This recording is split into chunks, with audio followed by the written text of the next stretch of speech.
With Félix Bautista out for the year, you could argue that the Orioles bullpen is the team's biggest question mark heading into 2024. So, who's going to step up in those late inning roles? And who's going to fill out the rest of the bullpen? Because there's going to be some fun roster battles in spring training. And we're going to preview them all coming up on this episode of the Locked On Orioles podcast. You are Locked On Orioles, your daily Baltimore Orioles podcast. Part of the Locked On Podcast Network, your team every day. Hey there, Orioles fans. Today is Wednesday, February 14th, 2024, and welcome back into the Locked On Orioles podcast, part of the Locked On Podcast Network, your team every day. As always, I'm your host, Connor Newcomb. And coming up on today's episode, we are going to continue our Orioles roster preview series as we dive into the bullpen on today's show. We'll take a look at the 8 relievers I think will make the opening day roster and all the other depth guys out there who could be in AAA and will also be battling for one of those 8 spots in spring training before talking about a few prospects who could potentially help the bullpen down the stretch this season. But that's all coming up on this episode of the Locked On Orioles podcast, which is brought to you by FanDuel. Make every moment more. New customers can join today and you'll get $150 in bonus bets if your first bet of $5 or more wins. Just visit FanDuel.com/lockedon to get started today. So we continue on with the roster preview series. This began on Tuesday's episode. So if you haven't checked that one out, make sure to go and check that one because we talked about the starting rotation. While I feel like the rotation's fairly set after the Corbin Burnes trade, there are still some fights going on in spring training, and there's definitely some prospects who could factor in. We talked about it yesterday. Today, I think, is maybe the most intriguing of the 4 roster preview episodes that we will be doing because I think the bullpen without Félix Bautista might have the most question marks. Now, as we know, the big thing, the big cloud hanging over the head of this bullpen is that the best reliever in baseball, I think full stop, Félix Bautista will almost certainly not pitch in 2024. Yes, he has hinted, I'd love to be back at the end of the season. I just don't think it's going to happen. Bautista, who got Tommy John surgery back in October, timeline goes all good. He should be ready to go spring training 2025, but he is more than likely going to miss the entirety of this season. And he's been the best closer in baseball, you could argue, for more than the last year. So how do the Orioles replace him? Well, it started with Craig Kimbrel. And until the O's made the Corbin Burnes move, Kimbrel looked like their only addition this offseason. And truly, Kimbrel is still the only free agent signing they have made as they brought him in on a 1-year, $12 million deal early in the offseason with a team option for 2025 as well, which could be picked up if Bautista's recovery is maybe taken a little longer than expected, or if Kimbrel just pitches really, really well in an Oriole uniform this year. And while it's not guaranteed that Craig Kimbrel is the closer on September 20th in the postseason, I feel like it's fairly guaranteed that on opening day, Craig Kimbrel is the Orioles closer. And that's where I want to start with the guys I am projecting to make the opening day roster out of the Orioles bullpen. Now, you carry 13 pitchers generally with 5 starters. That gives you 8 bullpen starts, or 8 bullpen spots, I should say, heading into a season. That first spot is going to go to Craig Kimbrel. It's really the first time the Orioles have given any kind of serious money at all, even though it is only a 1-year deal, to a reliever. Kimbrel is a future Hall of Famer. At one point, he was the best closer in baseball. That's not who he is now, but he is still effective. I mean, he still posted a 3.26 ERA in 69 innings as the Phillies closer last year. Yes, sometimes in the postseason, it was tough to watch, but he was also dominant at times last year for the Phillies. And that's basically what you get at this point from Craig Kimbrel. I mean, he's in his mid-30s. He's not the pitcher he was 6, 8, 10 years ago. He's a different guy, but he's still throwing a good fastball in the mid-90s. He still has really devastating breaking stuff to go with it from the right side. It's not a fun watch, though. It's a lot of time between pitches. It's pitch clock violations. It's nibbling around the corners. It's certainly walking some guys, even though he's still striking out a lot of hitters, like an elite amount of hitters still. And that's why the O's went and got him. And even if by the end of the season, you look around and you say, wow, like Kimbrel was 30 for 35 on saves. He's got a 3.2 ERA. Like that's a pretty good year for a closer. It takes years off your life to watch him. So prepare for that this year. But either way, he's going to start the year as the Orioles closer. He's no doubt going to be on that opening day roster. And if he does falter, I don't think the O's are just going to keep him in that role all season just because he's Craig Kimbrell. He could be moved to a different role, but that's why he was signed, is to replace Félix Bautista. That's where he will begin the year. The ZiPS projection for him, and again, when we talk projections on this episode, it'll be via ZiPS, which is the projection system done by Dan Szymborski of Fangraphs, who is also an O's fan. Now, that doesn't play into these projections at all, but I use the ZiPS depth chart projections because I think they're a little better than any other projection system because they look deeper into, okay, not are we just looking at the starters for this team? We're not just looking at the 26 players on the opening day roster, but we're looking at the guys they have in AAA too, who could also help. And for the Orioles, that generally leads to better projections across the board. But for Craig Kimbrell, it's 66 innings and a 4.42 ERA, which would be a much worse season than he had in Philadelphia last year. The hope is that it looks a little bit better than that. Then you've got Yennier Cano, who, of course, has a spot in this bullpen. Just an unbelievable breakout season last year. Came over in the Jorge Lopez trade from the Twins in 2022. Looked like a disaster. People were calling for him to be DFA'd last offseason. He doesn't make the team out of spring training, but he gets called up in May when the Orioles need a bullpen arm. And I believe it was something like, 15 consecutive innings without a run, 20 consecutive innings. He went like 10 plus outings without allowing a base runner before he finally did. It was unbelievable. He finished the year with a 2.11 ERA in 73 innings. He was overworked, and you're never going to be as good as he was early in the season. That's why it seemed like, he slowed down certainly late in the year, but you can't blame him. He never pitched that much. He'd never been given that big of a role. I still think in this role, in this kind of setup man role that he'll have with that devastating sinker, he'll get a lot of ground balls with the sinker changeup combination. Now, the ZiPS projection has him for 64 innings, which I think will be a little closer to what he actually throws, and a 3.67 ERA, which is not bad, but is certainly not a 2.11. He will regress a little bit this year. It's hard to be as good as Cano was in 2023, but I still trust him as a big part of this bullpen. I just don't know if I see him as a closer just because he does not have the swing and miss stuff that you really want at the back end of your bullpen. Next guy is Danny Coulombe, who has certainly got a spot in this bullpen. Coulombe, who was set to be a free agent after the 2024 season, but the Orioles came to a little potential extension agreement where they added in a club option for 2025. So as long as Coulombe pitches well, the Orioles can bring him back for $4 million for next season, which I think is really going to work out for both sides. But he was basically an opening day find. Got him in a small trade off waivers from the Twins a day before opening day. We were like, who is this guy coming off major hip surgery? How's he going to help? Oh, he just posted a 2.81 ERA in 51 innings for the Orioles last year and was just an unbelievably important part of their bullpen from the left side and get lefties and righties out. The stuff is tremendous. Yeah, the fastball is 91, 92, but the breaking stuff is ridiculous. ZiPS does not like Coulombe, however, and has him at 63 innings, which would be a nice bump up, but a 4.11 ERA. I doubt he's going to regress that much. I think he'll be better this year.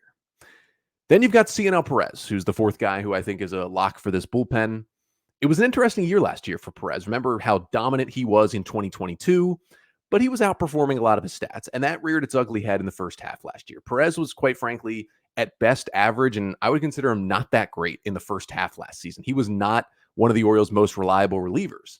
Then in the second half, he flipped the switch and he turned it around. And he was maybe at times in the second half, the O's best reliever. And especially being a left-hander who throws 97 with a good sinker. He still has to work on that slider, but it's a solid pitch.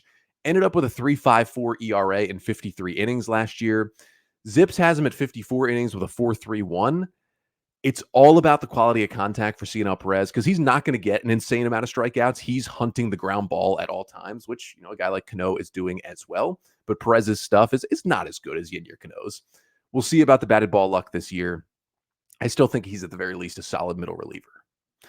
Then you got Tyler Wells, who we talked about on yesterday's episode on the starting pitching preview. Wells is certainly going to go into spring training trying to win a starting spot. He's going to try and take one of those back-end rotation spots from either John Means or Dean Kramer in spring training. I mean, he was the Orioles' best starter in the first half last season, but then his body broke down again in the second half, and he came back in September as a really, really good reliever down the stretch and in the postseason. He was the guy who closed out the AL East clinching game in September against the Red Sox. And I see him in very much a Swiss Army knife bullpen role this year. Now, he threw 119 innings last year and had a 3.64 ERA. If you just look at those numbers and you take out the consistency issues. Like, it was a really good year. Zips is projecting him as a reliever, as they should, because he's probably number 6 on the starting depth chart right now. They have him throwing 74 innings to a 4.20 ERA. I honestly think Wells will get closer to 80, 90, possibly 100 innings, because I think he'll make some starts this year for the Orioles. But his general role is going to be in the bullpen. He's going to pitch some one-inning stints. He's going to pitch some multi-inning stints. He might even pitch in long relief at some point if the Orioles need it. He's going to be that jack of all trades, but I really like how his stuff plays out of the bullpen. And I do see a scenario where if Craig Kimbrell is really struggling, now that DL Hall is gone in Milwaukee, I would actually tab Tyler Wells as the number 1 replacement at the closer role if Kimbrell starts to struggle. So look out for that as well this year. And I say that because Hyde kind of went to him in that role late in the year after Bautista was out, and they called Wells back up to the bullpen. And then the 6th guy who I think is a lock in this pen is Cole Irvin. Again, talked about in the starter episode yesterday. I just don't think there's a spot for him in the starting rotation, but he's out of minor league options. He's still a valuable pitcher. And when he pitched in the second half last year, both as a starter and a reliever for the Orioles, I thought he looked really good, not just in long relief, but he came in for some short one-inning stints out of the bullpen last season, and I thought looked pretty good. Ended up with 77 innings and a 4.42 ERA. Zips is projecting 70 innings and a 4.58 ERA. Again, I think we'll see more like 80 or 90 plus innings from Cole Irvin, because I think he'll also make some spot starts and be in the rotation at times for the Orioles. But I just kind of like him at the very least as the long relief option that you can go to. You know he's going to eat innings, and he's a nice kind of soft landing point, a depth spot for one of the last guys in your bullpen. Now, those are the 6 locks I feel like are in the pen. To me, and you could argue this, and if you think there's more than 2 spots open and up for grabs in spring training, let me know in the comments here on YouTube. But I think there's 2 spots up for grabs. And in my projections, here's who I'm going to give the 2 spots to. I'm going to give one to Jacob Webb, and I'm going to give the other one to Mike Baumann at this point. Now, Webb came over on waivers in August of last year. He was awesome for about 10 appearances. Not so good down the stretch. Really bad in the postseason. 54 innings, a 3.69 ERA between the Angels and the Orioles last year. Zips has him projected for 60 innings and a 4.30 ERA. I like the stuff. I think he can get lefties out with that good changeup. He can get righties out with the fastball slider combination. And he's out of options. And I think the Orioles like his stuff enough to put him in one of those final spots. And then Mike Baumann is also out of options. And that's why I think Baumann will actually win that very last spot in the Orioles bullpen, at least to begin the season. Now, he had a 3.76 ERA in 65 innings for the O's last year when they officially moved him from a starter to a full-time reliever for the first time in 2023. Zips projection for 48 innings and a 4.48 ERA. They actually think that he won't be a mainstay of this bullpen. He'll more be kind of an up and down guy, but that can't really happen because, again, Baumann is also out of options. And I think with Webb and Baumann both being out of options, the Orioles knowing, hey, if they try to put them down in AAA and they have to go on waivers and get DFA'd, almost certainly Webb and Baumann would both be claimed by another team on waivers. They are still major league quality relievers. So the O's don't want to lose those guys. And all the other guys that I'll talk about in a second who are also on this roster bubble, pretty much all the other guys have minor league options and can just be sent to AAA to begin the season.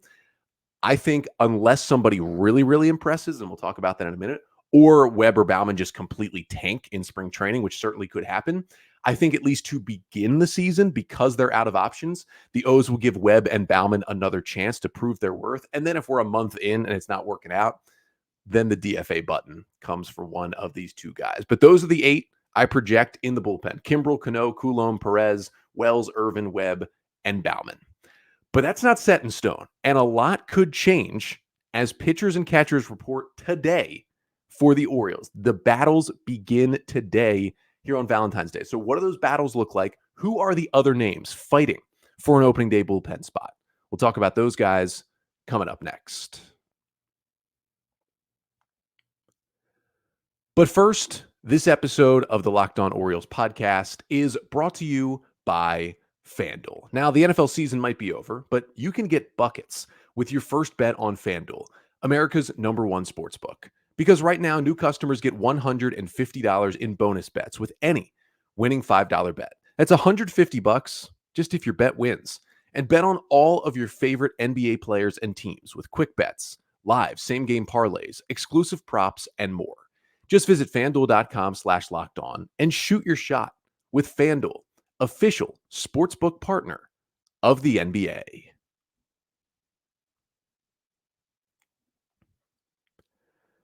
So we continue on with our Orioles 2024 roster preview series. Talked about the starting pitchers on yesterday's episode on Tuesday. Make sure to check that one out. Today, we are talking bullpen, relief pitchers for the Orioles. And I just ran through the 8 projected relievers I see making the opening day roster. I had 6 locks in Kimbrel, Cano, Coulomb, Perez, Wells, and Irvin.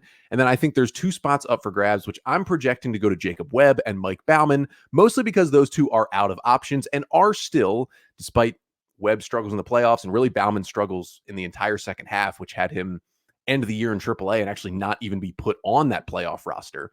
I still think because he's out of options, he might end up getting that final bullpen spot, because if he could channel what he did in the first half, Mike Baumann, which was really good last year, he is still helpful to the Orioles.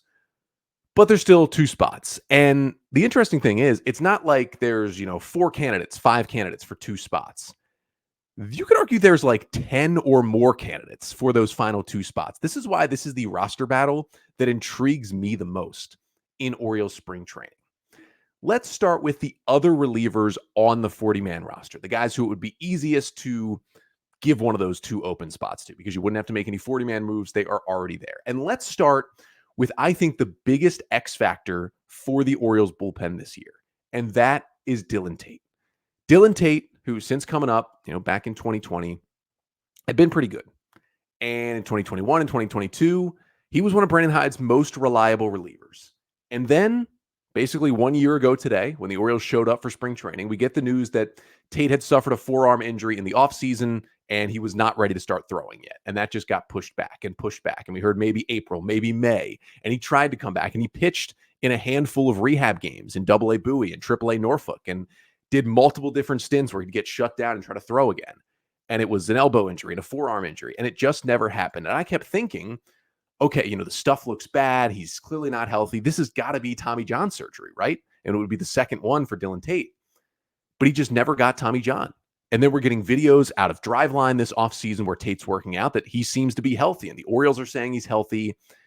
And hopefully, when pitchers and catchers report this week, we see him throwing in the first workout on Thursday. That would be an incredible thing to see for Dillon Tate. With how good he was in 2021 and 2022 for the Orioles, this would honestly be a huge addition to the bullpen. Now, there's 2 reasons why I didn't project him on the opening day roster. Number 1 is I need to see him out there pitching in Sarasota before I can make that projection. I mean, truly, I cannot commit to that yet. I need to see him throwing. I need to know he is healthy before I do that. And the second thing is, despite him being in the big leagues for a while, he still has 2 minor league option years remaining. So he's one of those guys that has options.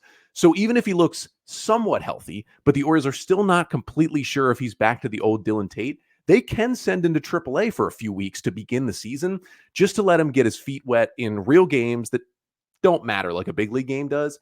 And then maybe, you give that spot to Mike Baumann, and maybe Baumann it's not working out. Then you make the switch in May, and it's Dillon Tate's job, and he has it for the rest of the year. That is kind of the rockstar flexibility you have with Dillon Tate. But that sinker, that stuff back in the bullpen would be huge.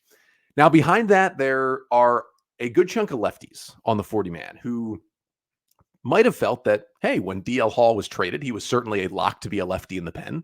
Maybe we've got a better shot. Now, I still think Danny Coulomb and Cionel Perez definitely in there. And yes, I think Cole Irvin has a lefty role. But there could still be space for one more lefty in the pen, 4 lefties and 4 righties. Keegan Aiken is in that group. He missed basically the entire second half last year with a back injury. Honestly, wasn't very good in the first half when he was pitching. It's kind of a mystery to a lot of people why he's still on this 40-man roster. But to be honest with you, he still has 1 option year remaining, which is big for him. And the Orioles just love his fastball. Yeah, it's like 94, 95. It's not like he throws 100. But the ride on that fastball that makes it only almost disappear to hitters is why he's still a major league caliber reliever. The Orioles like him, and they're going to give him a shot. Nick Vespi is a lefty who's in there. Again, he still has 1 more option year. Vespi knows that life. For the last 2 seasons, he's been the option guy. Up, down, up, down, up, down. The maximum number of times the Orioles could do it the last 2 years whenever they needed a piece. Now, his usage last year was a little different than it was in 22. 22 was more a bunch of 1-inning outings. Last year, multiple times, the Orioles used him for 2 or even 3 innings at a time out of the bullpen. They started to stretch him out a little bit more, not as a starter, but as a longer relief guy in Norfolk. I think that actually adds to Vespi's value at some point here, and we'll probably still see him be the up, down, up, down, up, down guy and live that life. But this will be his last chance to kind of prove I can stick on this team because it's his last option year. And if the Orioles feel like he's just an optionable depth reliever, he probably won't be back when he's out of options for long in 2025. But if he proves something this year, well, things could certainly change. And then there's Bruce Zimmerman. I would probably consider him more starting pitching depth than relief depth, but he is still on the 40-man. He has pitched in relief in multiple different scenarios over the past 2 years for the Orioles, so he still is certainly an option there. I just don't really see a path for him to be on the opening day roster. And then there are 2 more righties on the 40-man who are certainly going to be fighting it out for a spot. One is Brian Baker, who, if you listen to this podcast, you know I am still a fan of. He has, in this Orioles bullpen, especially with Hall gone and Bautista gone, Brian Baker, this is going to be hard to hear, has the best stuff in this bullpen. In terms of stuff plus, the top 3 rankings in the Orioles bullpen last year were Félix Bautista, DL Hall, and Brian Baker. Hall's in Milwaukee. Bautista has a brace on his elbow. Baker's got the best stuff. Now, can he command that stuff? That is the huge question for Brian Baker, but that's why he's still around. That stuff is so good. The fastball slider changeup combination, and that changeup is the difference for him. He could throw it for a strike in 2022. That's what made him so good. He couldn't get it anywhere close to the strike zone in 2023. That's why he spent a good chunk of the year in AAA. That's the difference for Baker. Now, he still does have an option remaining. He is in his final option year, which is helpful to him. I still think he is going to help the Orioles bullpen at some point this year, but I don't know if it's going to be opening day because I think he still needs more time to figure out that changeup. And then the last guy is Jonathan Heasley. You could also consider him more so starting depth than reliever depth. Orioles picked him up in a minor trade from the Royals earlier this offseason. Kind of a kitchen sink approach. O's probably see something they can do with him. But Heasley, to me, definitely a guy who does have an option remaining. Definitely a guy where the Orioles will send him down to AAA, have him work on what they want him to work on, and then maybe at some point mid-season when they've kind of transformed him a little bit, maybe that's the time when he is called up. So those are the 40-man guys, obviously with more of an inner track to winning one of those 2 spots that is potentially open. But I will say there are also some guys, veteran guys, not on the 40-man, who got some non-roster invites. That is basically players in 2 camps, essentially, for non-roster invites. One is prospects who are not yet on the 40-man roster who get invited to big league camp. And the other is guys who you sign to minor league deals who then get an invite to big league spring training to try and win a spot. And these are those guys. One is Tucker Davidson. Now, Davidson was technically a waiver claim earlier this offseason, but the Orioles then DFA'd him, cleared him from the 40-man, but kept him in the organization. He really interests me a lot. Former Brave, former Royal, left-hander, ridiculously good splitter.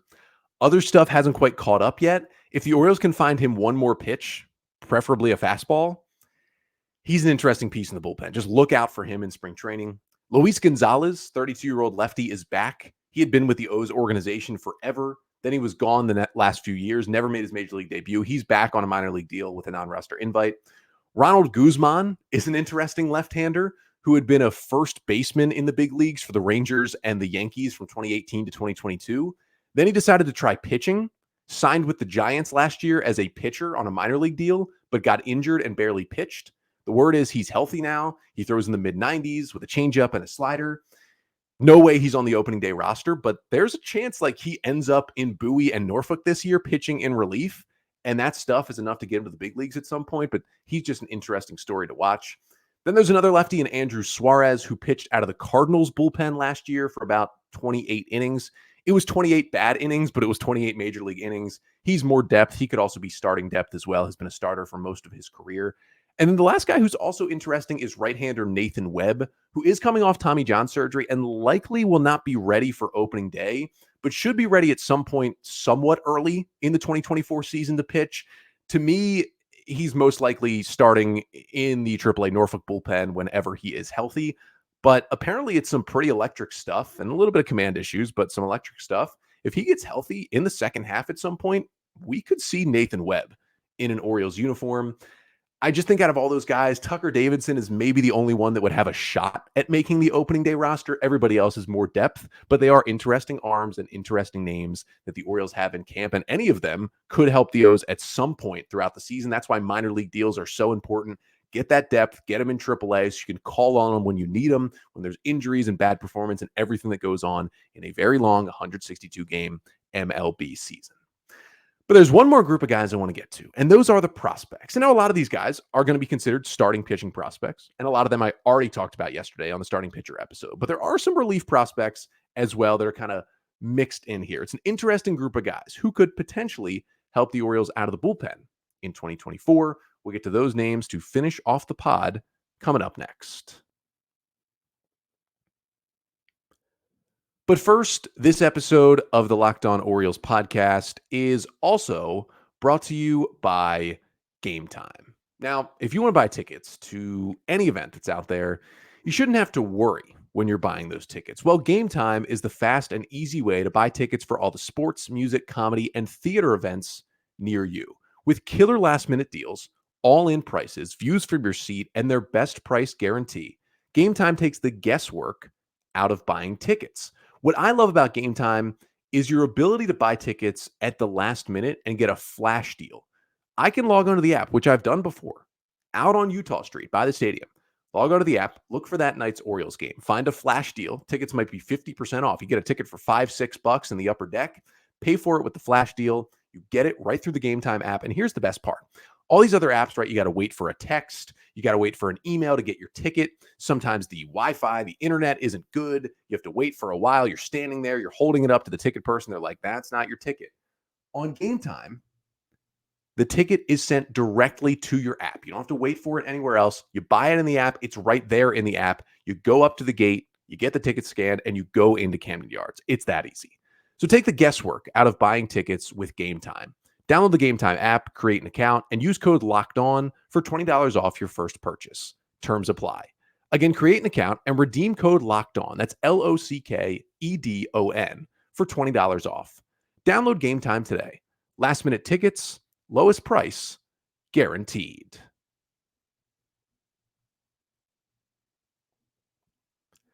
So to finish out today's Orioles bullpen preview for the 2024 season, I want to talk about the prospects who will factor in here. And I got to be honest, of the 4 episodes we're going to do here to preview the roster, starting pitchers, relievers, infielders, and outfielders, I would think the bullpen, it kind of has the least amount of prospects that could factor in at some point here. And a lot of that's because the biggest names I'll talk about, I already talked about in depth yesterday on the starting pitcher episode. Make sure to go back and check that one out. But Chase McDermott, Cade Povich, Justin Armbruster, and Seth Johnson. All are interesting pitching prospects, all who will be in AAA Norfolk this year, potentially all of them in the Tides rotation. The thing with those 4 is they all want to be starters, and they all project to potentially be starters, but any of them could help the Orioles bullpen at some point, probably in the second half this season. If the O's need them, I think specifically McDermott and Johnson would be really good relievers if the O's need to go to them. So those guys are certainly options. And again, go back and listen to yesterday's episode. Did a much deeper dive on those 4 guys, what they bring to the table, and how they could help the O's in 2024. But beyond that, there are some interesting names. Wanderson Charles is one of them. He is a non-roster invite to big league spring training. Charles, who came into the O's on a minor league deal last year, dominated AA, went to AAA, and had a 5.70 ERA and a 20% walk rate, which is insanely high in 30 innings. Wasn't very good. But the stuff is nasty. The fastball's at 98. It's a really good changeup. It's a solid breaking ball.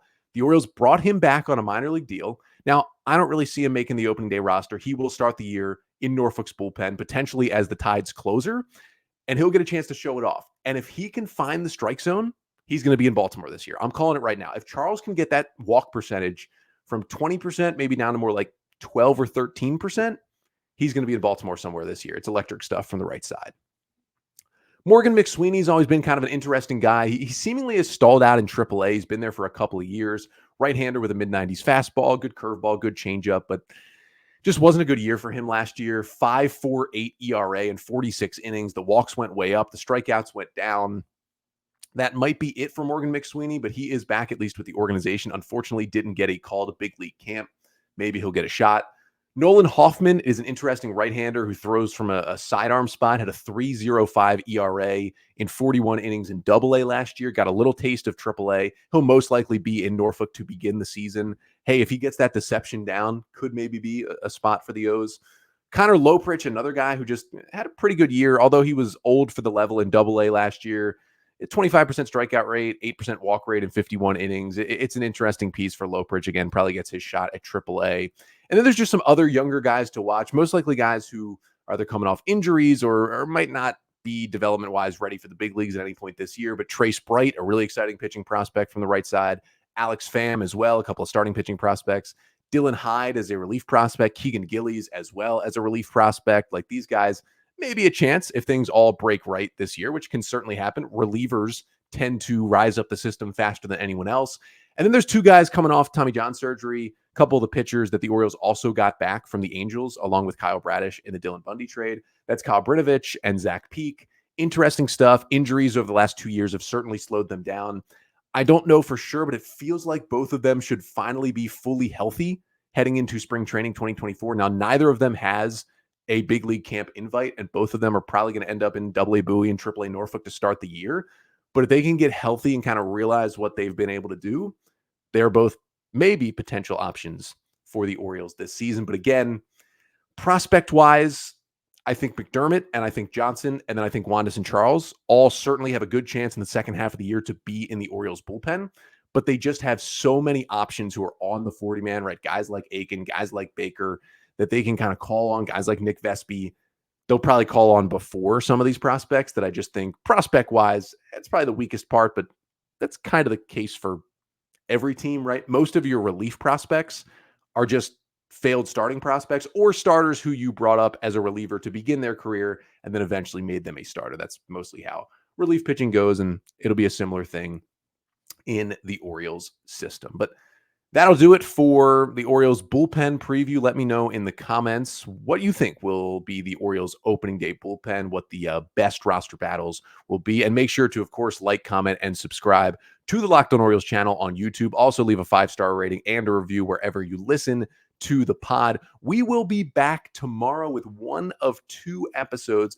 If we don't hear much at all in terms of news as the Orioles pitchers and catchers report today, happy holidays, Pitchers and Catchers Day. Sometimes you get a lot of news out of that. If we get it, we'll talk about it tomorrow. If we don't get much, if it seems pretty ho-hum, then we will move on to the next portion, the infielder preview that will be coming up on tomorrow's episode. But until then, I'm Connor Newcomb, and this has been the Locked On Orioles podcast, part of the Locked On Podcast Network. Your team every day.